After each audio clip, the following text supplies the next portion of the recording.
बेटी हुई प्रसूति। प्रसूति का विवाह दक्ष से हुआ। दक्ष की सबसे छोटी बेटी का नाम है सती, और सती का विवाह भगवान शंकर से हुआ। देखिए, भगवान शंकर का विवाह हुआ माता सती से। अब एक दिन क्या हुआ कि माता सती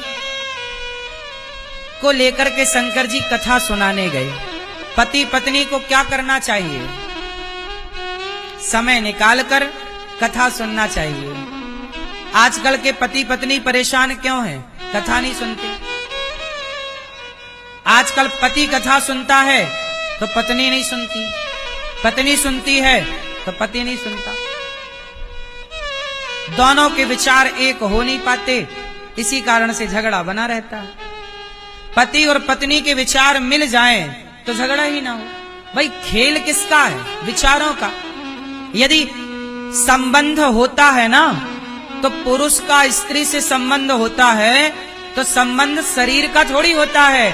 शरीर के मिलन को मिलन नहीं कहते, विचारों के मिलन को मिलन कहते हैं। अब मिले, कब मिले? जब विचार मिले। विचार नहीं मिले तो शरीर मिला तो क्या मिला? कुछ नहीं मिला। शरीर मिला पर विचार नहीं मिले तो क्या होगा? तलाक हो जाएगा। क्यों मेरी मां? बताओ क्या मिलने चाहिए? बोलो। विचार पति का पत्नी से। अच्छा, विचार कैसे होने चाहिए? मेरा मानना है कि पति को सरेंडर कर देना चाहिए और पत्नी को भी सरेंडर कर देना चाहिए एक दूसरे के आगे। यदि सरेंडर कर दिया दोनों ने तो आपकी गृहस्थी चलेगी नहीं, बिंदास दौड़ेगी। और आपने सरेंडर नहीं किया तो चलेगी नहीं, घिसटेगी, फिर रोगे। आजकल स्त्रियों का क्या है, पुरुषों का क्या है? रिश्तों में समर्पण नहीं है। पुरुष कमाता है, कमा के पैसा पूरा पत्नी को नहीं देता, थोड़ा देगा खर्चा पानी 10-5 हजार, बाकी अपनी तिजोरी में रख लेगा। क्योंकि उस पुरुष का पत्नी में समर्पण नहीं है। अच्छा, पत्नियों को दे दे पूरा पैसा तो जाके लिपस्टिक खरीद लाएं, पर्स खरीद लाएं, साड़ी खरीद लाएं 10 हजार की। तो स्त्रियों का भी समर्पण नहीं है कि पति की मेहनत की कमाई हम उसे संभाल कर रखें। यदि पत्नियां पति का पैसा संभाल कर रखने लग जाएं और पुरुष पत्नी में समर्पित कर दे पूरा सब कुछ, और पत्नियां भी उसे संभालना सीख जाएं, उस पैसे से 1 रुपए फिजूल खर्चा ना करें, तो आपके रिश्ते कैसे होंगे फिर बताओ? अब पुरुष पैसा देता है तो स्त्रियां उड़ा देती हैं, मतलब आपने विश्वासघात कर दिया। हमने तो विश्वास करके आपको दिया, आपने पूरा पैसा उड़ा दिया, चाट पकौड़ी खा गई। फिर समर्पण कैसे होगा? रिश्तों में समर्पण चाहिए, विश्वास चाहिए। शंकर जी गए, चलो सती कथा सुनते हैं। कथा सुने। शंकर जी को तो हो गई कथा में श्रद्धा। कथा किसकी सुनी? राम की। देखो जरा, बूढ़े बूढ़े कैसी प्रपंच पंचायत चला रहे हैं। देखो दादाजी, हो गई पंचायत। प्रभु सुनो, शंकर जी गए, आपकी डोकरी कहां? डोकरी पत्नी कहां आपकी? दादाजी की। अरे 3-4 जगह हाथ कर दिया आपने ऐसे ऐसे, एक जगह बताओ।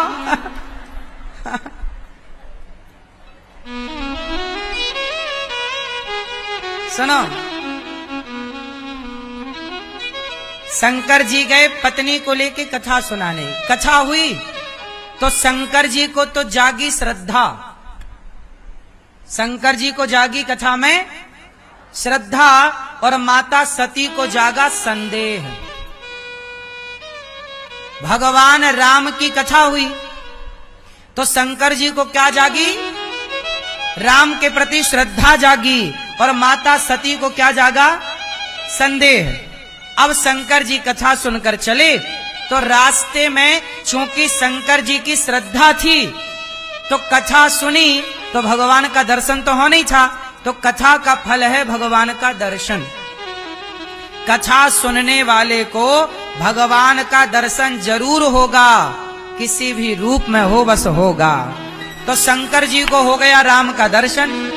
उस समय राम रो रहे थे, रावण सीता चुरा के भागा, राम जी रो रहे, सीते सीते। राम बोले सीता कहाँ हो?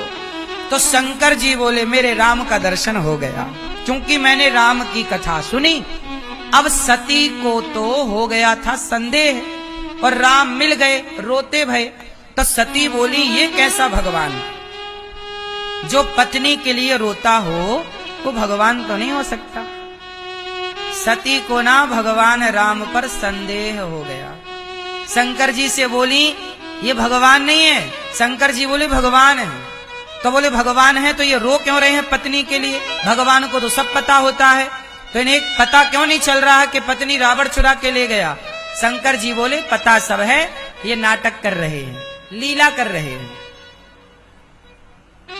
सती बोली नहीं ये भगवान नहीं है, आज आपने भांग ज्यादा चढ़ा ली लगता है, ये भगवान नहीं है, ये कोई ऐसे ही है। शंकर जी समझाए देवी ऐसा ना कहो, ये भगवान है, नारायण है, राम बनकर लीला कर रहे हैं। सती बोली नहीं भगवान तो नहीं हो सकते, भगवान तो सर्व ज्ञाता होते हैं, इन्हें तो रावण का ज्ञान नहीं हो रहा है, अपनी पत्नी का ज्ञान नहीं हो रहा है, पागलों की तरह घूम रहे हैं, ये तो कोई पागल है।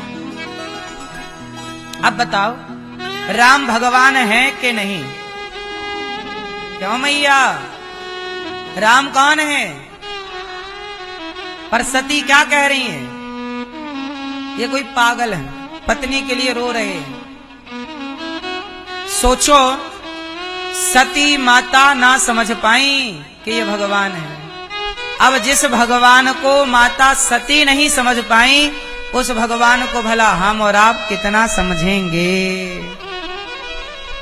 शंकर जी ने बहुत समझाया, नहीं मानी। तो शंकर जी ने कहा तुम्हारे मन में यदि संदेह है तो जाओ सती परीक्षा ले लो। माता सती परीक्षा लेने गई। क्या बनकर गई? सीता। राम के आगे खड़ी हो गई। राम ने पहचान लिया ये तो सती है, प्रणाम किया, मां आपकी जय हो। शंकर जी कहाँ हैं? सती बोली हम तो सीता बनकर खड़ी, आपने कैसे पहचान लिया? राम जी ने कहा हमारी सीता हमारे पीछे खड़ी होती है, आगे कभी खड़ी नहीं हो सकती। स्वरूप बदला जा सकता है, स्वभाव कैसे बदलोगे? मेरी सीता तो सीता है। अब सती समझ गई कि ये भगवान है। तब नारायण ने, भगवान राम ने अपना रूप दिखाया माता सती को। हर जगह सीताराम दिखाई पड़े। माता सती ने आंखें बंद कर ली, सत्य को देखा ही नहीं। कुछ लोग बड़े जिद्दी होते हैं। कैसे होते हैं? जिद्दी। वो सच को देखना ही नहीं चाहते। सच सामने आ भी जाए तो आंखें बंद कर लेते हैं। वो कहते हैं जो हमने कहा वही सत्य है। सती भी बोली जो हमने कहा वही सत्य है। सत्य प्रकट हो गया, मानने को तैयार नहीं। कुछ लोग गलती मानते भी नहीं। चलो गलती कर लिया कोई बात नहीं, भैया मान तो लो कि गलती हुई है। अब माता सती यदि राम की शरण में चल दिया, सोचो शंकर जी ने अपनी पत्नी का क्या किया? त्याग दिया। क्यों त्याग दिया? शंकर जी बोले देवी तुमने मेरे भगवान पर संदेह किया, ना तो तुम शरण में गई, ना तो तुमने गलती को स्वीकार किया। तुम अपनी गलत बात को झूठ लगा लगा करके उसे सच साबित करती रही। अब हमारा तुम्हारा मिलन ना हो पाएगा। क्यों? क्योंकि तुमने सीता का रूप बना लिया। शंकर जी बोले राम को हम अपना पिता कहते हैं, सीता हमारी माता है, और अब तुमने पत्नी होकर मेरी माता का रूप बना लिया। अब तुम्हें पत्नी के रूप में कैसे स्वीकार कर सकते हैं देवी? शिव ने, भगवान ने माता सती का परित्याग कर दिया। सच बताएं, इस धरती पर इस संसार में शंकर जी से बड़ा भगवान राम का, भगवान नारायण का धरती पर कोई दूसरा भक्त नहीं हो सकता। भगवान के सबसे बड़े भक्त हैं शंकर जी। भगवान नारायण के सबसे बड़े भक्त कौन?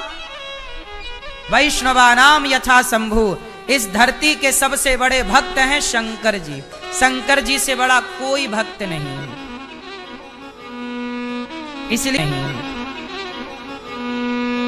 इसलिए जिनकी भक्ति शंकर जी करते हैं, उन्हीं भगवान की भक्ति हम सबको करना चाहिए।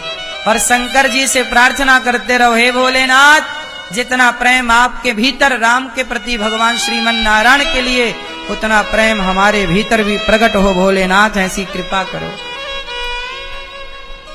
शंकर जी कौन है? भगवान के बहुत बड़े भक्त। क्योंकि भक्त भी भगवान से कम नहीं होता, इसलिए शिव जी को भी भगवान कहते हैं। इसलिए शिव जी को भी क्या कहते हैं? भगवान कहते हैं। माता सती का परित्याग कर दिया। सोचिए, पत्नी का त्याग कर दिया शंकर जी ने। किसके लिए? कि इन्होंने मेरे भगवान पर परीक्षा की, संदेह किया। इतने बड़े हैं शंकर जी कि पत्नी का भी त्याग कर देते हैं। ईश्वर में श्रद्धा नहीं थी तो बोले हम आपका क्या करेंगे। इसलिए पत्नी कैसी हो, पति कैसा हो, भगवान पर श्रद्धा रखने वाले हों, संदेह वाले ना हो। संशयात्मा विनश्यति, संशय नाश करता है, श्रद्धा उत्थान करती है। श्रद्धा बड़ी है, संदेह नष्ट कर देता है। माता सती का त्याग कर दिया। एक दिन की बात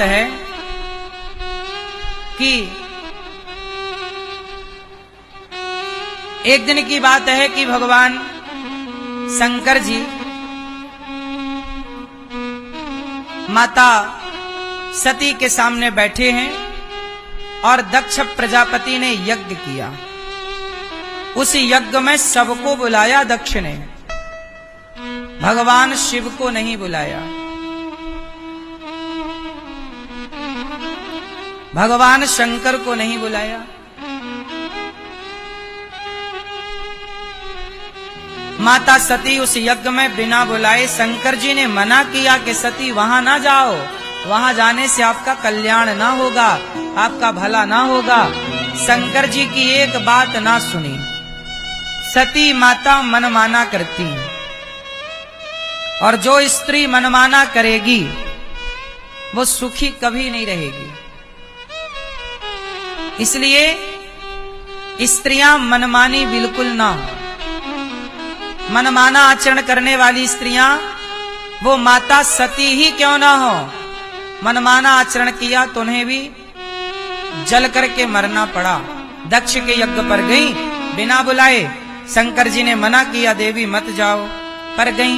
वहां जाके देखा कि शिव का अपमान हो रहा था। यज्ञशाला में सब देवी देवताओं का भाग था, पर भगवान शंकर का कोई भाग नहीं था। माता सती को क्रोध आ गया, दक्ष मैं तुम्हारी बेटी हूं, आज मुझे शर्म आती है कि मैं तुम्हारी बेटी हूं, तुमने मेरे पति का अपमान किया। देखो माता सती यहां पर सही है। आजकल की लड़की अपने पति का पक्ष नहीं लेती, अपने पिता का पक्ष लेती। स्त्री को किसका पक्ष लेना चाहिए, पति का या पिता का? बोलो बोलो, किसका पक्ष लेना चाहिए? क्यों, किसका पक्ष लेना चाहिए? पति का। पर आजकल कुछ लड़कियां, कुछ बहुएं अपने पति का पक्ष नहीं लेती, पिता का पक्ष, मां का पक्ष लेती। माँ बोलती है बहू बेटा आजा, मायके आजा, बेटी भाग जाती है, माँ बुला रही है जाऊंगी। पति लाख रोके वो रुकती नहीं है ना। चलो बुलावा आया है, माँ ने बुलाया है, हाँ? माँ बुलाई तो दौड़ी आई। पति बोला अच्छा गलती हो गई, पति पत्नी की हो गई लड़ाई। तो बहू ने, बेटी ने बताया कि माँ आज इन्होंने हमें ऐसा कह दिया। माँ बोली बेटा तो एक काम कर, आ जा। बेटी आ गई अपने माँ के घर। पति ने फोन लगाया पति को, अरे भाग्यवान सॉरी गलती हो गई, अब नहीं बोलेंगे डांटेंगे नहीं, आ जाओ। तो फिर बेटी बताती अपनी माँ को, माँ माँ उनका फोन आया, क्या जवाब दूं? तब फिर माँ उनको पाठ पढ़ाती, बेटी तुझे जाने की जरूरत नहीं, दामाद जी तो नाक रगड़ते यहीं आएंगे, जब नाक रगड़वा लूंगी तब भेजूंगी, आने दे, तू सब्र रख।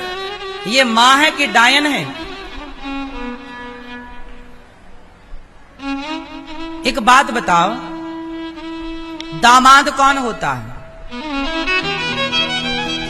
दामाद को मंडप के नीचे बिठा के पांव पूजा की नहीं, कन्यादान दिया कि नहीं?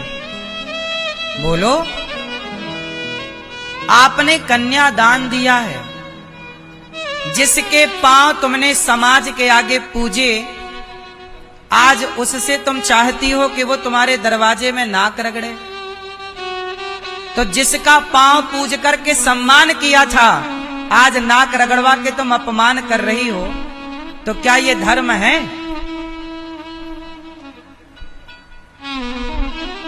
बोलो।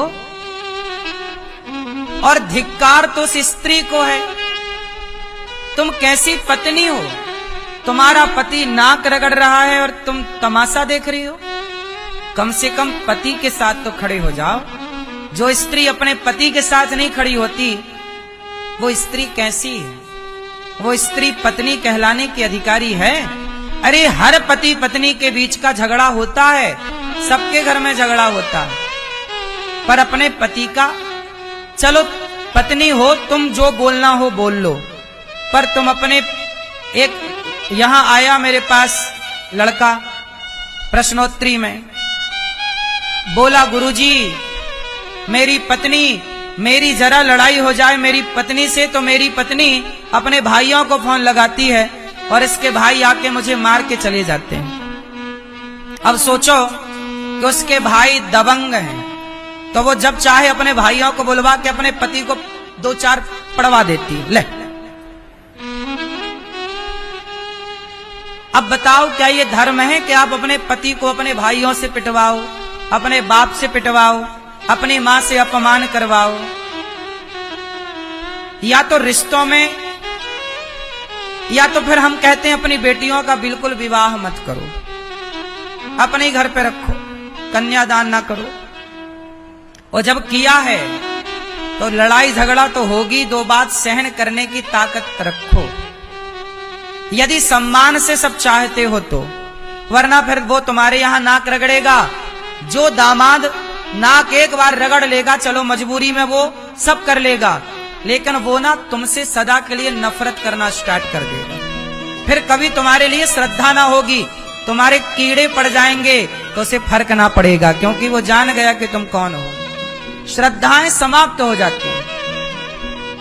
और देखो, हर चीज वापस आ सकती है, पर श्रद्धा वापस नहीं आती। बात सही है कि गलत है? इसलिए रिश्तों में ना रहीमन धागा प्रेम का, रहीमन धागा प्रेम का मत तोड़ो, चटकाए, टूटे से फिर ना जुड़े, जुड़े तो गांठ। एक बार यदि आपने खींचातानी करके रिश्ता तोड़ दिया तो जुड़ तो जाएगा, पर गांठ रहेगी। मैं चाहता हूं कि रिश्तों में कभी गांठ ना पड़े, इसके लिए आप सबका समझदार होना जरूरी है। एक की समझदारी से कुछ ना होगा, केवल स्त्री समझदार हो या पुरुष समझदार हो, लड़के के माँ बाप समझदार हों, लड़की के माँ बाप समझदार हों, एक के समझदारी से कुछ ना होगा, सबका समझदार होना जरूरी है। थोड़ा हम समझदार हों, थोड़ा आप समझदार हो। क्यों मेरी माँ, बात सही है? सच बताओ, आज के जमाने में लड़की की माँ ये चाहती है ना, कुछ माएं कि दामाद जी यहाँ आए नाक रगड़े? बोलो हाँ। उसका भाव यही होता है, वो अपने दामाद को अपना नौकर बना के रखना चाहती हैं कि जैसा हम कहें तुम वैसा करो। इसी चक्कर में ना आजकल रिश्ते टूट रहे हैं।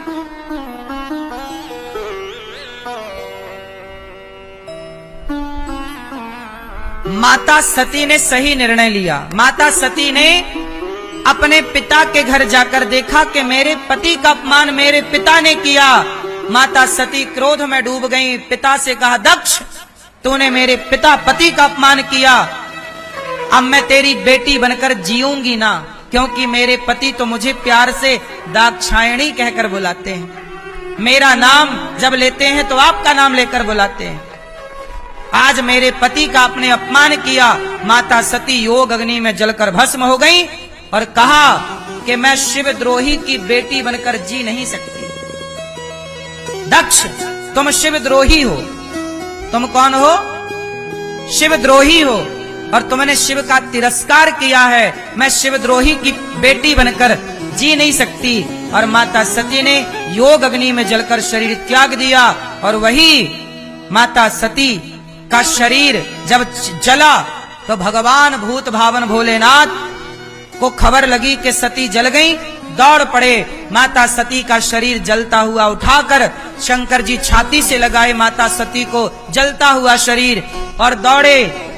भगवान नारायण ने देखा कि शंकर जी तो छोड़ने को तैयार नहीं। तब माता सती तो मर चुकी थी, पर सती को तो गले लगाए शंकर जी, पागलों की तरफ सती सती कहकर दौड़ रहे हैं। तब भगवान नारायण ने अपने सुदर्शन से माता सती के शरीर को काटना शुरू किया, क्योंकि वो छोड़ने को तैयार नहीं। तो एक एक अंग काटा तो माता सती के शरीर के 52 टुकड़े हुए भगवान के सुदर्शन से। और वो 52 टुकड़े जहां जहां गिरे वह एक एक शक्ति पीठ बनकर के तैयार हो गए। वही वामन शक्ति पीठ है। बाद में माता सती दक्ष ने यज्ञ किया, उसका सिर काटा गया। बाद में बकरे का सिर जोड़कर यज्ञ पूरा कराया गया। बाद में सती पार्वती बनकर प्रकट भई और 10,000 वर्षों तक बिल्व पत्र खाकर तपस्या की। तब भगवान शिव ने कहा कि पार्वती, आपने 10,000 वर्ष केवल बिल्व पत्र खाया, बिल्व पत्र ने आपके प्राणों की रक्षा की, अब मैं बिल्व पत्र सदा स्वीकार करूंगा। तब से शंकर जी पर बिल्व पत्र चढ़ने लगा, क्योंकि सती माता पार्वती को बिल्व पत्र बड़ा प्रिय है। बाद में शंकर जी का विवाह माता पार्वती से हुआ और वो कैलाश पर विराजे। माता सती के कोई पुत्र नहीं था। जब वो पार्वती बनी तब इनके कार्तिकेय और गणेश जी 2 पुत्र हुए। भगवान शिव आनंद से अपनी पत्नी के साथ विराजे हैं। शंकर जी अपनी पत्नी से बहुत प्रेम करते हैं। देखो भगवान राम अपनी पत्नी से कितना प्यार करते हैं, रावण से लड़ गए। शंकर जी पत्नी से कितना प्यार करते हैं कि जलता हुआ शरीर छाती से लगाकर दौड़ते रहे। हाँ कि ना? भगवान कृष्ण कितना प्यार करते हैं, राधा रानी के पांव दबाते हैं हमारे कन्हैया। बस आप लोग हैं कि बस अपनी पत्नियों से लड़ते रहते हैं। जबकि शंकर जी बहुत प्यार करते हैं, राम जी बड़ा प्यार करते हैं, बस आप लोग हैं जो लड़ते रहते हैं। क्यों जी, बात सही है? अपनी अपनी पत्नी से बड़ा प्यार करना चाहिए, बड़े प्रेम से रहना चाहिए। ये हम नहीं कह रहे हैं, हमारे राम सिखा रहे हैं, शंकर जी सिखा। शंकर जी का कोई भी मंदिर ऐसा नहीं होगा जिस मंदिर में शंकर जी के साथ पार्वती जी ना हो। बोलो हाँ। बस आप ही है दोस्तों के साथ अकेले भाग जाते हैं। शंकर जी कहीं दोस्ती यारी में नहीं जाते, पत्नी के साथ चलते हैं। क्यों? जो पति अपनी पत्नी क्या है? पत्नी सुरक्षा कवच है। पत्नी साथ होगी तो कोई चुड़ैल तुम्हारी तरफ नहीं आएगी। यदि पत्नी दूर हुई तो एक चुड़ैल बैठी है ना, वो आपको पकड़ लेगी। हाँ या ना? क्यों? सही है दादाजी? जहां जाओ पत्नी के साथ जाओ। सही है कि गलत है? कितने लोग सहमत हैं मेरी बात से? पत्नी को छोड़ो मत। आप सही हैं? पत्नी के साथ चलते, जहां जाओ पत्नी के साथ जाओ। शंकर जी के मंदिर में पत्नी विराजी। अच्छा देखो, शंकर जी बड़े परोपकारी हैं, बड़े दानी हैं। शिव समान दाता नहीं, विपत विदारण हार, लज्जा मेरी राखियो नंदी के यशवार। शिव समान दाता, शंकर जी के जैसा कोई दाता। शंकर जी बड़े दानी हैं, शंकर जी जैसा कोई दानी नहीं। इसलिए कहता हूं, शंकर जी की कथा ये सिखाती है कि हम शिव जी के जैसे परोपकारी बने।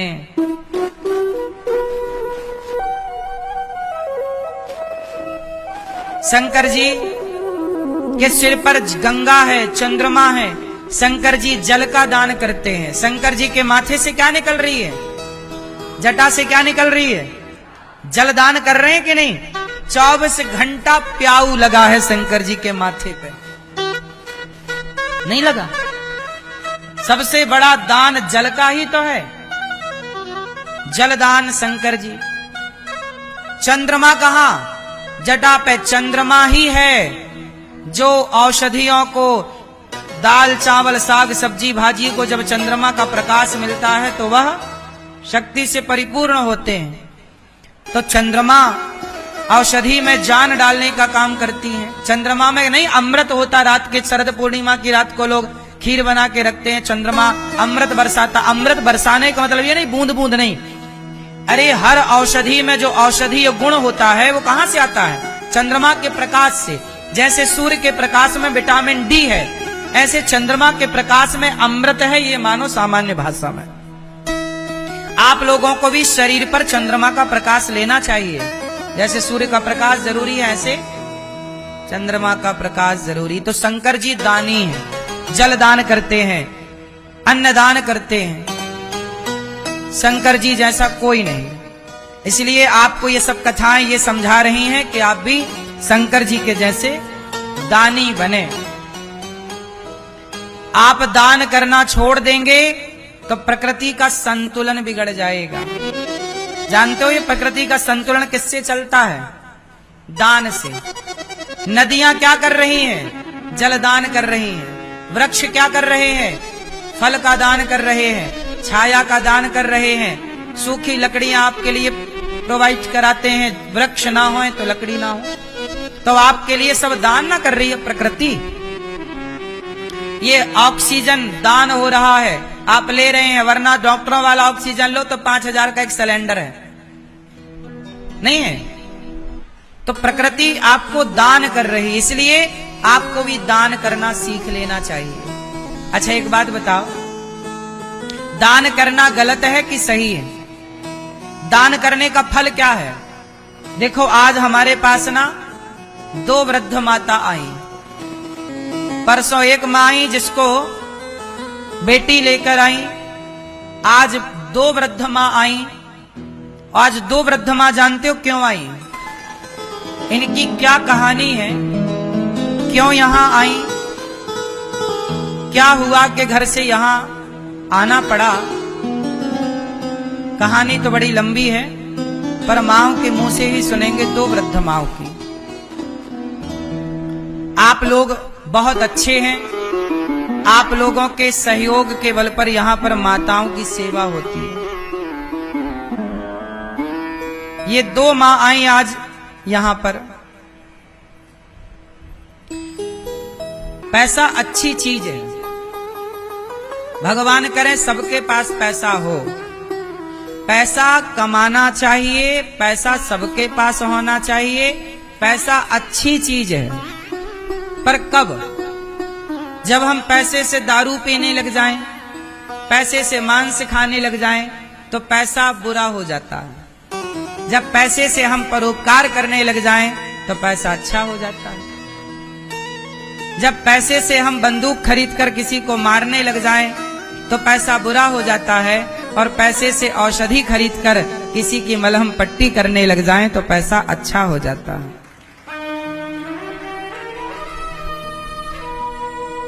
पैसा अच्छा हो जाता है तब जब आप किसी की मलहम पट्टी करते हैं। किसी के घाव भरने में यदि आपका पैसा खर्च हो रहा है, अच्छा है। पैसा खूब कमाना चाहिए, खूब सेवा करनी चाहिए। गौशाला बनवाओ, बेसहारा मांओं की सेवा करो, अन्न क्षेत्र चलाओ, अन्न दान करो, सेवा करो। पैसे से बहुत काम हो सकते हैं। ज्यादा पैसा है, गरीबों के लिए हॉस्पिटल बना दो। और पैसा है, गरीब बच्चों के लिए विद्यालय बना दो, स्कूल बना दो, शिक्षा दान करो। बहुत सारे काम हो सकते हैं पैसे से। तो पैसा यदि आप सही जगह खर्च करते हैं तब तो आपका कमाना सही है। और यदि आप पैसे का मिसयूज करते हैं, महंगी महंगी शराबें पीते हैं, लंबे लंबे शौक करते हैं। मैंने सुना लोग 1,50,50 हजार के कपड़े पहन लेते हैं एक बार में। पता, बड़े बड़े लोग अपने कपड़े 1 लाख के खरीदते हैं। एक जोड़ी कपड़ा 1 लाख का। अब देखो ये पैसे का क्या है? दुरुपयोग है। ठीक है, आपके पास है तो आप पहन रहे हैं, हमें कोई आपत्ति नहीं है। पर हम ये कहते हैं कि उस पैसे का सदुपयोग भी किया जा सकता है। क्यों जी, बात सही है कि नहीं? आजकल लोग ना दिखावे की जिंदगी जीते हैं कि वो उसके पास 1 गाड़ी है तो मैं 2 गाड़ी खरीदूंगा, उसके पास 1 बंगला है मैं 2 बंगला बनाऊंगा, उसके पास ये है मैं ये करूंगा, उसके पास ये माताएं भी बड़ा कंपटीशन करती हैं, उसके पास 1 हार है मैं 2 पहनूंगी, उसने 2000 की साड़ी पहनी मैं 5000 की पहनूंगी। सारा संसार कंपटीशन में चल रहा है, दिखावे में चल रहा है। हमें क्या फर्क पड़ना है? हम क्यों आपसे कंपटीशन करें? आप अपने भाग्य का खा पी रहे हैं, हम अपने भाग्य का खा पी रहे हैं। हमें आपसे कंपटीशन क्यों करना है? हम जितना काम करें, हम अपने हिसाब से काम करें, अपने हिसाब से कमाएं, अपने हिसाब से खर्चा करें। आपको देखकर हम खर्चा क्यों करें? क्यों? ये तो पागलपन हो गया ना फिर, कि आप अपने हिसाब से नहीं जी रहे हैं, औरों के हिसाब से जी रहे हैं। आपका अपना सुख है ही नहीं, औरों के हिसाब से आप सुखी हो रहे हैं और दुखी हो रहे हैं। बेवजह आप परेशान हो रहे हैं औरों को देख देख के। इसलिए ऐसी आदतें अच्छी नहीं होती। सुखदेव भगवान कहते हैं राजा परीक्षित जी देखो, ज्यादा हाय हाय करने से बचो, जितना ईश्वर दे दें उसमें प्रसन्न रहो। 10 लक्षणों का वर्णन किया। जब भगवान विदुर जी के यहाँ गए और भगवान ने विदुरानी के हाथ के छिलके खाए, सुखदेव भगवान राजा परीक्षित जी को बताने लग गए कि देखो भगवान कितने दयावान हैं, भगवान कितने दयालु हैं कि भगवान विदुरानी के घर जाके 56 भोग दुर्योधन के छोड़कर, दुर्योधन की मेवा त्यागी साग विदुर घर खाई, सबसे ऊंची प्रेम सगाई। मोहन प्रेम बिना नहीं मिलते। विदुरानी के घर भगवान गए और छिलकों का भोग लगाए। देखो भगवान मेवा मिष्ठान नहीं चाहते, आपसे ये चाहते हैं कि प्रेम से हमें जो दो हम वो खाने को तैयार हैं। क्या खाए भगवान? विदुरानी के क्या? छिलके। इसलिए भगवान को भोग क्या लगाएं, ये मुद्दा नहीं है। भगवान को भोग किस भाव से लगाएं, ये मुद्दा है। भाव अच्छा है तो नमक रोटी भी खाते भगवान, जूठे बेर भी खाते भगवान, कच्चे चावल भी खाते भगवान। भाव है तो छिलके भी खाते भगवान, और भाव नहीं है तो दुर्योधन के 56 भोग भी ठुकरा देते हैं भगवान। बताओ भगवान किसके भूखे हैं, किसके भूखे हैं, किसके? भाव के, प्रेम के। चलो बताओ भाव किसे कहते हैं? आप कहते हैं ना भाव के भूखे भगवान, चलो मान गए। चलो बताओ भाव किसे कहते हैं? प्रेम को। प्रेम किसे कहते हैं? प्रेम और भाव एक ही है, पर्याय है, इसे अलग ना मानो। चलो ये बताओ भाव किसे कहते हैं? किसे? सुनो, भाव किसे कहते हैं? भाव कहते हैं कि जो मैं खा रहा हूं वो पहले भगवान को दिया जाए। क्यों दिया जाए? सब दे रहे हैं भगवान को, भोग लगा रहे नहीं। भोग लगाने के पीछे का भाव क्या है वो समझो। जब आप रोटी खाते हो तो पहले भगवान को भोग लगाते हो कि नहीं? बोलो हाँ। बताओ क्यों लगाते हो? भगवान को भोग लगा के ही क्यों खाना चाहिए? बिना भोग लगाए क्यों नहीं खाना चाहिए? उत्तर दो। आप लोग लगाते, कितने लोग भोग लगाते हैं भगवान को? क्यों लगाते हो? कारण बताओ।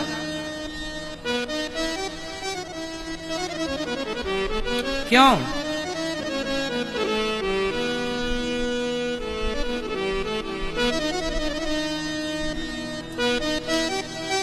इसलिए भोग लगाते हैं क्योंकि आज हमारी थाली में जो है, दाल है, चावल है, सब्जी है, पकवान है, हे प्रभु ये जो है वो आपकी वजह से है, आपकी कृपा से है। इसलिए जब आपकी कृपा से हमारा पेट भर रहा तो प्रभु पहले आप भोग लगाइए, क्योंकि आपकी कृपा से प्राप्त हुआ। तो उसका तेरा तुझको अर्पण क्या लागे, ये भाव है कि प्रभु ये सब आपका है। जब इस भाव से भगवान को भोग लगाया जाए कि प्रभु ये आपने तो दिया है, तो आप ग्रहण करिए पहले। इस पर पहला अधिकार किसका?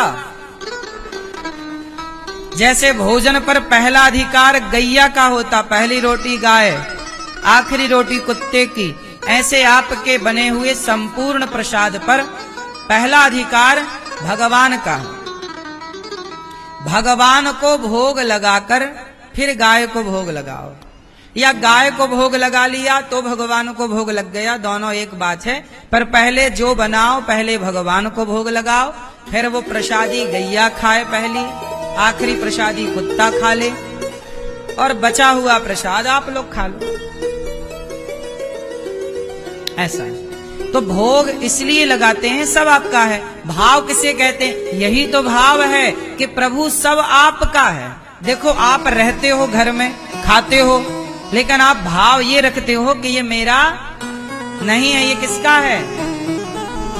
अच्छा एक बात बताओ, आपके घर में काम वाली बाई आती होगी। काम वाली बाई क्या करती है कि वो आपके बेटे को नहला देती है, तेल मालिश कर देती है, खवा पिवा देती है। आपने काम दिया है तो बेचारी वो अपना काम करती है बड़ी ईमानदारी से। आपने उसे काम दिया कि बच्चे को जरा नहला धुला दो, वो नहलाती है, मालिश कर दो, वो करती है। एक बात बताओ, जब काम वाली बाई जब आपके बच्चे को नहलाती है, मालिश करती है, बिल्कुल माँ की तरह व्यवहार करती है वो। पर एक बात बताओ, क्या वो आपके बेटे को अपना मानती है? उसका अपना बेटा घर पे होता, पर वो काम करती है आपके घर, तो काम तो करती है ईमानदारी से, बेटे की तरह लाड़ भी लड़ा रही है तुम्हारे बेटे को, प्यार भी कर रही है। पर वो भीतर से ना ये जानती है कि ये बेटा मेरा नहीं, पर देखो काम पूरा कर रही है। उसी तरह आप काम पूरा करो, घर गृहस्थी का, जिम्मेदारी का, पर आप अंदर से ये जानो कि ये संसार, ये घर, ये परिवार, ये व्यापार मेरा नहीं, ये सब भगवान का है। इस भाव को जानकर काम करिए तो आपका सोना, पढ़ना, खाना, बनाना, ये सब कुछ भक्ति हो जाएगी। जब आप ये मान लोगे कि सब कुछ ईश्वर का है, यही तो भाव है। आपका भाव क्या है? आप कहते हो ये घर मेरा है, मेरा भाव ये है कि नहीं ये भगवान का, यही तो भाव है। सब जगह ईश्वर को मानना, ईश्वर में समर्पित रहना, यही ना भाव भगवान को अच्छा लगता है। तो भगवान बड़े दयालु हैं। विदुरानी के घर जाते हैं और काकी बड़ी भूख लगी है, क्या बनाया है आपने? काकी रसोई गई, वहां साग पक रही थी।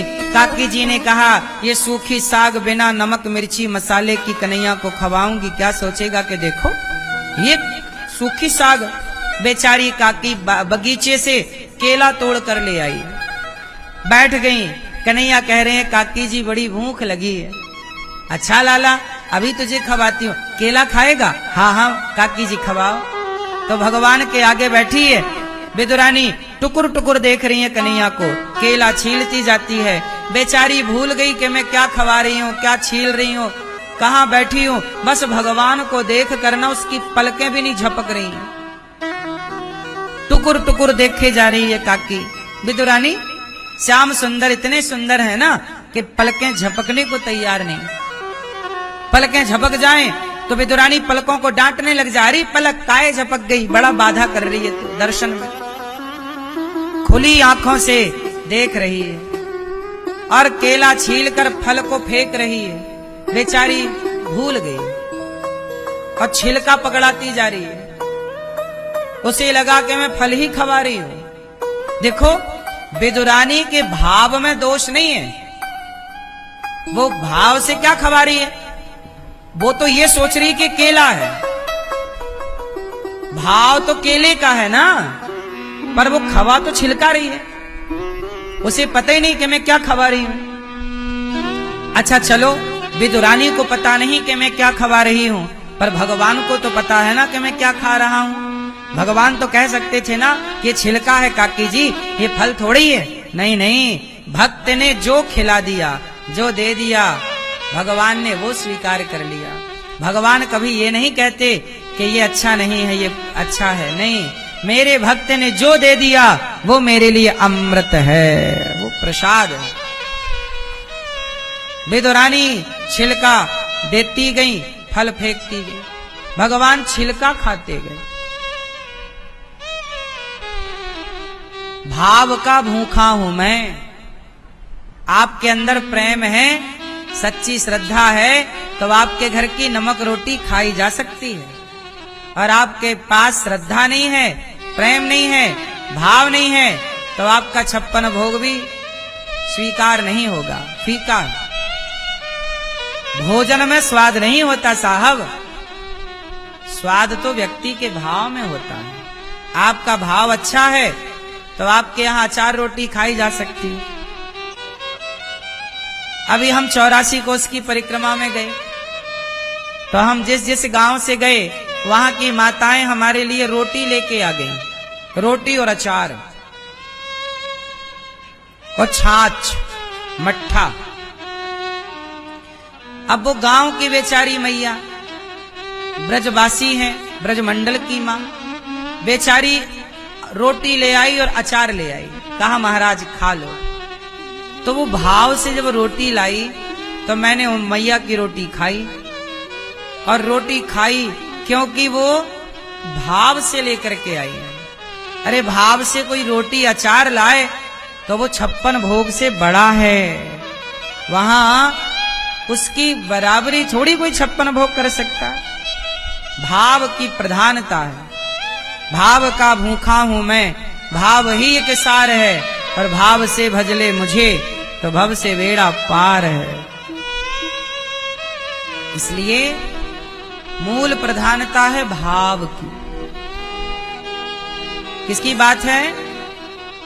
भाव की।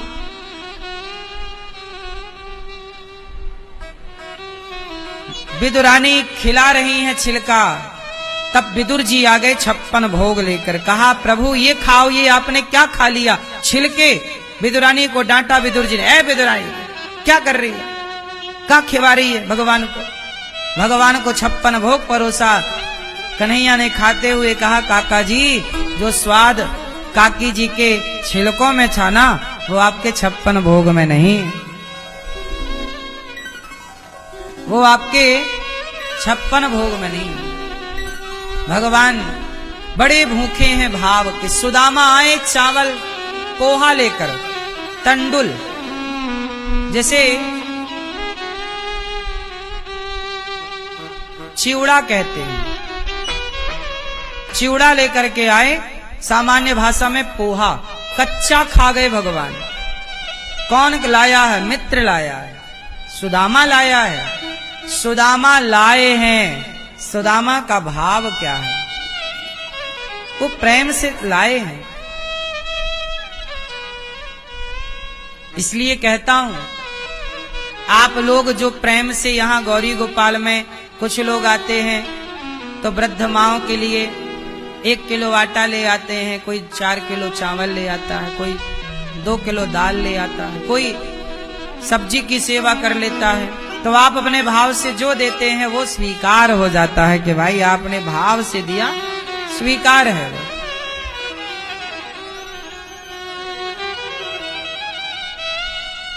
विदुरानी पर कृपा हुई,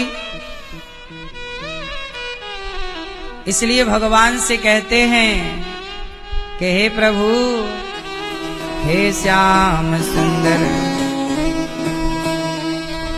अब तो आके बाहें पकड़ लो, वरना मैं गिर जाऊंगा। अब तो आके बाह पकड़ लो, वरना मैं गिर जाऊंगा। हे प्रभु, अब तो आके बाह पकड़ लो, वरना मैं गिर जाऊंगा। हे श्याम सुंदर, अब आप नहीं आओगे तो भला कौन आएगा और कौन हमें थामेगा, कौन हमें पकड़ेगा? अब तो आके बाह पकड़ लो, वरना मैं गिर जाऊंगा। सागर इतना गहरा है कि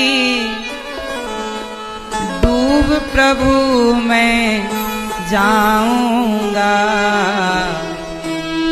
अब तो आके बाहें पकड़ लो, वरना मैं गिर जाऊंगा। क्रोध के कारण अंधे होकर तुमको भी ललकार दिया। जब जी चाहा पूजा की और जब चाहा दुत्कार दिया। नादानी की आड़ में कब तक, नादानी की आड़ में कब तक गलती मैं दोहराऊंगा। अब तो आगे बाह पकड़ लो, वरना मैं गिर जाऊंगा। कुछ तो मेरे कर्म हैं ऐसे जिन पर मैं शर्मिंदा हूँ। सिर पे कर्ज है दुनिया का बस, इसीलिए मैं जिंदा हूँ। तुमने भी मुँह फेर लिया तो, तुमने भी मुँह फेर लिया और कहाँ मैं जाऊंगा। हे गोविंद, तुमने भी मुंह फेर लिया तो अब कहाँ जाएंगे। अब तो आके बाहें पकड़, वरना मैं गिर जाऊंगा। कुछ तो मेरे कर्म है ऐसे। सच्ची तो बात यह है कि कुछ तो हमारे भी कर्म खराब है कि नहीं। हम भी तो पापी हैं ही ना। संसार में आए हैं तो काम क्रोध लोभ मोह तो सबको ही परेशान कर रहा है। तो कुछ तो मेरे कर्म है ऐसे जिन पर मैं शर्मिंदा हूँ। सिर पे कर्ज है दुनिया का बस, इसलिए मैं जिंदा हूँ। तुमने भी मुँह फेर लिया तो, तुमने भी मुँह फेर लिया तो, और कहाँ मैं जाऊंगा। अब तो आके बाह पकड़ लो, वरना मैं मर जाऊंगा।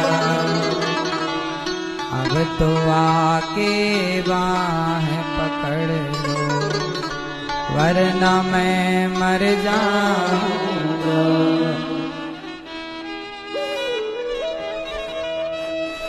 हे श्याम सुंदर, आप नहीं थामेंगे तो कौन थामेगा। जैसे विदुरानी पर आपने कृपा की, पापी अजामिल पर आपने कृपा की, तो प्रभु ने हम पर भी दया करो। भगवान जब अपनी पूरी लीला करके चले गए, तब भगवान ने विदुर जी को याद किया। विदुर जी महाराज ने मैत्रेय ऋषि से कहा कि भगवान सृष्टि करते हैं। भगवान नारायण ने नाभि से कमल उत्पन्न किया, कमल में ब्रह्मा जी को प्रकट किया। ब्रह्मा जी के 10 मानस पुत्र हुए। फिर ब्रह्मा जी के शरीर से मनु और शत्रुपा का प्राकट्य हुआ। मनु से 12 भगवान ने प्रकट होकर के पृथ्वी को स्थापित किया, हिरण्याक्ष को मारकर, और वो पृथ्वी, संपूर्ण पृथ्वी मनु को दी। इसलिए ये धरती मनु की है और मनु की संतान हम लोग हैं, इसलिए पृथ्वी सनातनियों की है। प्रमाण के साथ लिखित में। कोई कहता ना कि ये हमारी भूमि है, कोई कहता ये हमारा देश है। तुम्हारा कुछ नहीं है बेटा, तुम चलो। जंगल में गीदड़ों की संख्या ज्यादा हो जाए तो गीदड़ भी अपना इलाका बना लेते हैं, है ना। लेकिन ये पूरी धरती बताओ, जब हिरण्याक्ष ने छिपाई पृथ्वी को, तब 12 भगवान ने पृथ्वी को स्थापित किया कि नहीं। और पृथ्वी स्थापित करके संपूर्ण पृथ्वी राजा मनु को सौंप दी, और मनु की संतान हम लोग हैं, इसलिए हमें मनुष्य कहा जाता है। तो ये धरती हमारे पूर्वजों की है, सनातनियों की धरती है ये भूमि।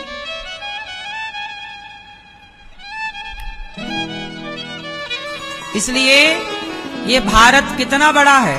आज भारत इतना सा है, लेकिन आपको बताएं ये पूरी धरती भारत ही थी।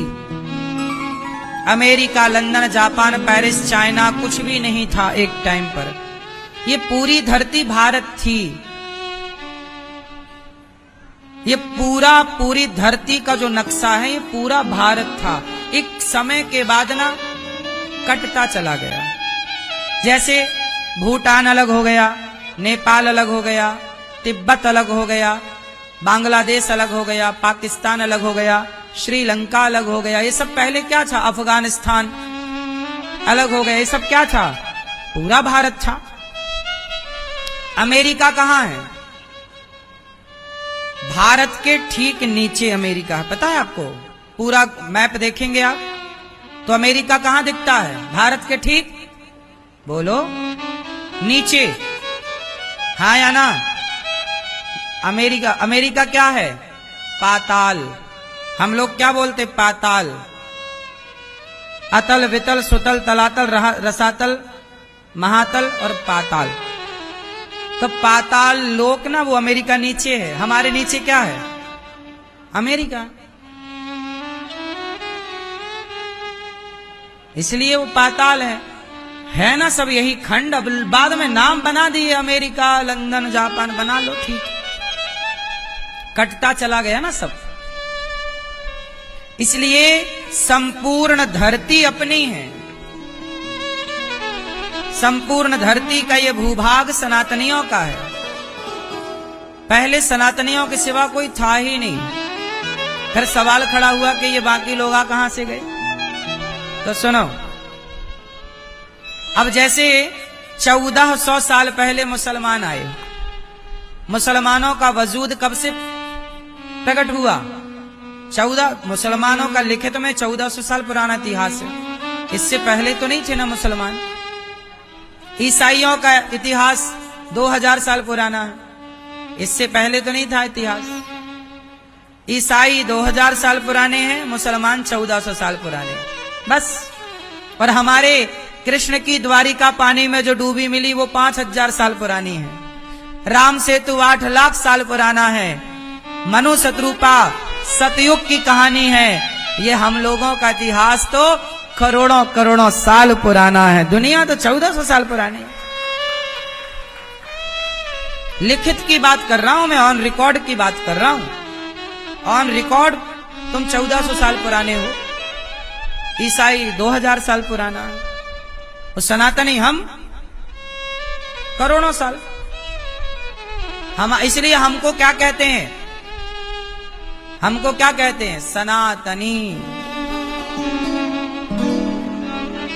हमें क्या कहते हैं? सनातनी।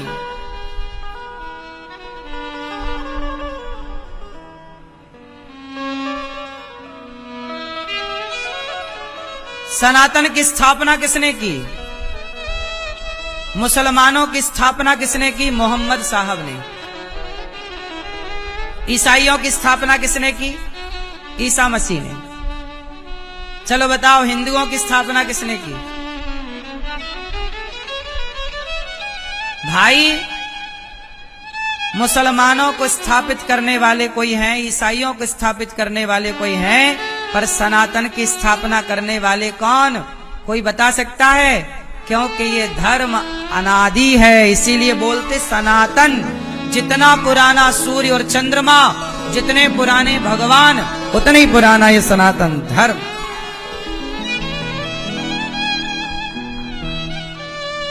इसलिए विज्ञान ने भी माना कि वेद सबसे पुराने हैं। इसलिए वैज्ञानिक लोग बाइबल पर रिसर्च नहीं करते, कुरान पर वैज्ञानिक लोग रिसर्च नहीं करते। वैज्ञानिक लोग हमारे वेदों पर रिसर्च करते हैं, क्योंकि हमारे वेदों में साइंटिफिक कारण मिल रहे हैं, वैज्ञानिक तथ्य मिल रहे हैं, कुरान और बाइबल में नहीं मिल रहे हैं।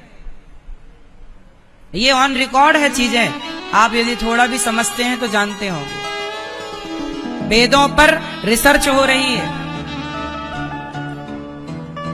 पृथ्वी गोल है, पता है? मुसलमान कहते हैं पृथ्वी चपटी है, ईसाई भी कहते हैं पृथ्वी चपटी है, क्योंकि उनके धर्म ग्रंथ में ऐसा है। पर हमारे यहां पहले से ही पृथ्वी गोल है। ये बात हमारे पुराणों में, वेदों में लिखी गई। जब नासा नहीं था, सैटेलाइट का युग नहीं था, तब भी हम जानते थे कि हमारी पृथ्वी गोल है। इसलिए हमारे यहां जब 12 भगवान ने पृथ्वी अपने डाढ़ों पर रखी ना, तो पुराने प्राचीन मंदिरों में देखना पृथ्वी गोल आकृति की बताई गई। आप जगन्नाथ जी के मंदिर जाओ, 1000 साल पुराना मंदिर है।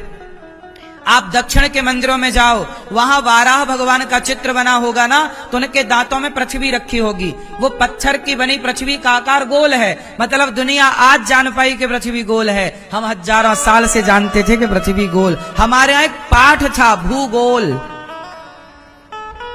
क्या पाठ है? भागवत जी में भी पंचम स्कंद में भूगोल का वर्णन है। फिर हम लोग तो साइंटिफिक हैं। साइंस क्या है? अरे हमारे से ना प्रकट हुई साइंस। हमारे यहां ना सब कुछ था साइंस का। रावण के पास पुष्पक विमान था, हमारे पुराणों में ना उल्लेख है। तो विमान का जिक्र हमारे यहां ना है। ब्रह्मास्त्र हमारे यहां, जिसके बाद परमाणु का आविष्कार हुआ। आकाशवाणी, आप लोग FM सुनते हो ना, आकाशवाणी दूरदर्शन केंद्र दिल्ली केंद्र से हम बोल रहे हैं। आज के मुख्य समाचार आकाशवाणी। ये आकाशवाणी क्या है? जब रावण देवकी मां को ले जा रहा था विदा करने, तब क्या हुई? आकाशवाणी हुई, रावण देवकी का 8वां गर्भ तेरा काल बनेगा। ये आकाशवाणी कोई आज की थोड़ी है, पहले भी आकाशवाणियां थी। बोलो हाँ। आप कहो कि जी हमने आकाशवाणी देखो बात करते थे, आजकल लोग फोन पे बात करते हैं। फोन पे बात, अच्छा क्या पहले बातचीत नहीं होती थी फोन पे? पहले साधना से हो जाती थी, अंतर्मन से हो जाती थी। आपको मैं पुराना बता दूं, मैंने प्रश्नोत्तरी में कल ही बताया शायद कि हमारे यहां आद्य शंकराचार्य जी हुए, आज से लगभग 2500 साल पहले। आद्य शंकराचार्य जी से एक स्त्री ने सवाल कर लिया। मंडन मिश्र की पत्नी से, मां भारती से उनका शास्त्रार्थ हुआ आद्य शंकराचार्य जी का। तो मंडन मिश्र की पत्नी ने सवाल कर लिया आद्य शंकराचार्य जी से कि स्त्री के शरीर में किस अंग में काम अधिक मात्रा में होता है? काम वासना कहां होती है बता। अब आद्य शंकराचार्य जी ठहरे ब्रह्मचारी, शादी ब्याह हुआ नहीं, स्त्री का स्पर्श किया नहीं। उन्होंने शास्त्र तो पढ़े थे, तो शास्त्रों का कोई सवाल होता तो वो जवाब देते, लेकिन अभी ये नारियों का सवाल था। अब ये कैसे जाने ब्रह्मचारी आदमी के नारी के शरीर में किस अंग में काम ज्यादा कहां होता है, कब होता है? काम से जुड़े सवाल कर लिए तो मां भारती को जवाब दे ना पाए। आद्य शंकराचार्य जी बोले मुझे टाइम दो। तब आद्य शंकराचार्य जी ने क्या किया? पर काया प्रवेश किया। क्या किया? पर काया। ये पर काया प्रवेश क्या होता है? आद्य शंकराचार्य जी ने अपना शरीर छोड़ा और अपनी आत्मा को, अपने चित्त को निकालकर, एक राजा मर गया था तो उस राजा के भीतर प्रवेश कर गए और राजा जिंदा हो गया। फिर उसकी रानी के संग रहकर नारी के अंदर का भेद जानकर वापस राजा का शरीर छोड़ के अपने शरीर में आए और रानी के उस भारती के प्रश्न का उत्तर दिया। ये परकाया प्रवेश विद्या हमारे यहां थी। अब सोचिए, क्या ये विद्याएं किसी और धर्मों में, मजहब पंथों में हैं? सोचिए, हमारा सनातन धर्म कितना विज्ञान। हमारे आद्य शंकराचार्य जी, ये घटना 2500 वर्ष पुरानी है, लगभग 700 ईस्वी के लगभग की ये लगभग, और पुरानी घटना लगभग 2000 साल मान लो, 2000-2500 के बीच में। सोचिए, ये तब की घटनाएं हैं जब हमारे यहां बड़ा पठन पाठन था। तो कहने का तात्पर्य कि हमारे यहां तो इतना बड़ा साइंस है कि हम अपना शरीर छोड़कर दूसरे के शरीर में प्रवेश कर सकते हैं। ये विद्या हमारी थी। अब इसके ज्ञाता है नहीं, जानकार है नहीं, इसलिए विद्या धीरे धीरे लुप्त हो गई। पर पन्नों में, इतिहास में तो दर्ज है ही ना। अब जैसे हमारे यहां कहते हैं महाराणा प्रताप की तलवार 40 किलो की है। बोलो हाँ, महाराणा प्रताप की तलवार कितने किलो की? बोलो। अब बताओ, उस पूरी धरती पे आज लगभग 150 करोड़ लोग भारत में रहते हैं और पूरी धरती पे लगभग 7 अरब लोग रहते हैं। लगभग जी के आपको पता होगा बढ़िया, और जान लीजिएगा। क्यों जी? लगभग 7 अरब लोग रहते हैं। अब बताइए, पूरी दुनिया के लोगों को पकड़िए और पूछिए कि भाई तुम 40 किलो की तलवार चला पाओगे?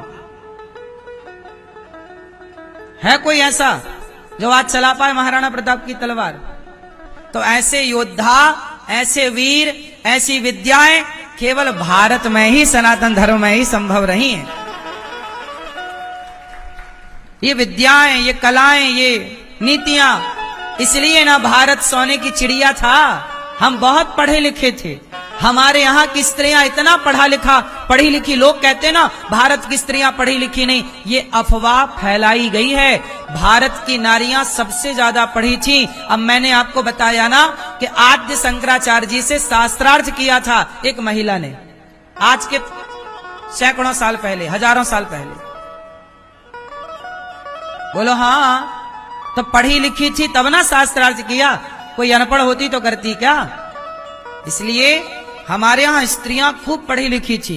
बताओ झांसी की रानी पढ़ी लिखी थी कि अनपढ़ थी? बोलो। हमारे यहां पहले नारियां इतनी पढ़ी लिखी थी कि माता अहिल्या कई वर्षों तक राज्य चलाई है। उनके पति की मृत्यु हो गई तो शासन किया रानी बनकर के, और उन्होंने पूरे क्षेत्रवासियों का भला किया। राजा है तो पढ़ी लिखी होगी तब ना वो संभाल पा रही है सत्ता, खजाने का हिसाब किताब करना सब तो छोटी मोटी बात है।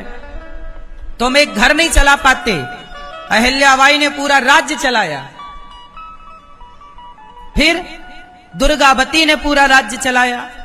कितनी रानियों की कथाएं मिलती हैं। तो ये अनपढ़ थोड़ी थी, जीजाबाई कोई अनपढ़ थी क्या? पहले की रानियां तलवार चला के बड़े बड़े योद्धाओं को पछाड़ देती थी। ये जिनको आप कहते हो ना सिकंदर, जो जीता वही सिकंदर, इन नालायकों को कितनी बार हमारे देश के राजाओं ने पछाड़ा, पर गलत इतिहास पढ़ाने के कारण हम लोग उन्हें को बड़ा मानने लग गए। अपने देश की रानियों का और राजाओं का इतिहास हम भूल गए कि हमने इनको भी पछाड़ा है। पोरस नाम के एक राजा हुए पंजाब में, उन्होंने पटक के मारा था इसको, मुगलों को, लेकिन पढ़ाया नहीं गया ना। अब आप लोगों को जो पढ़ाया जाएगा वो आप कहने लग जाओगे। क्यों जी, बात सही है कि गलत है? इसलिए हमारा भारत, अब आप लोग जानते नहीं हो, भारत में रहते तो हो पर भारत के बारे में जानते नहीं हो। आप लोगों की आजकल रुचि कहां है? अमेरिका को जानने में, लंदन को जानने में। अरे खुद को तो जानो पहले, अपना इतिहास तो जानो, अपनी विरासत तो जानो। इसलिए जानो, जरूरत है जानने की। अपना भारत सबसे श्रेष्ठ है, तब भी था, आज भी है, और जब तक ये धरती रहेगी। इस धरती का मूल है भारत। भारत है तो दुनिया है, भारत नहीं तो दुनिया का कोई अस्तित्व ना होगा। सबका मूल कारण है भारत। भारत की संस्कृति, भारत के संस्कार आज भी श्रेष्ठ हैं। इसलिए आप लोग भारत को थोड़ा जानो, पहचानो।